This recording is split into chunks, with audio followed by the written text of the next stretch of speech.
Hello everyone and welcome back to the channel. We're gonna make an attempt to start this car. This car hasn't been started in over a year, so let's see what happens.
So very quickly, I'm going to try and explain this as easy and quickly as I can for those of you who do not understand how the clutch works.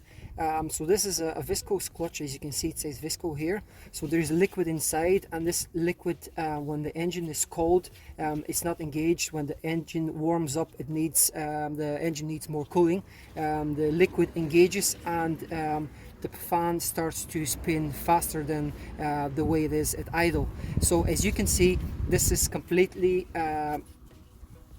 faulty, because it's very hard to turn the nut. So which means that even at idle, when the engine is cold, this is going to turn very fast. So every time you rev the engine, you're going to hear loud noise like from a turbine or something.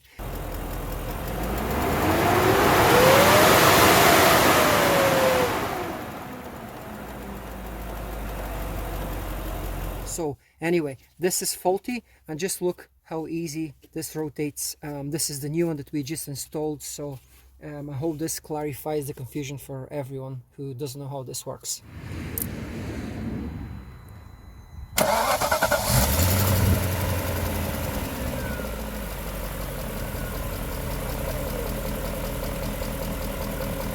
So just want to demonstrate you here. As you can see, the engine is idling, the engine is cold, fan is spinning. I'm going to try and stop it with a bit of cardboard. So if you can stop the fan with a piece of cardboard or newspaper, that it means that your clutch is working correctly.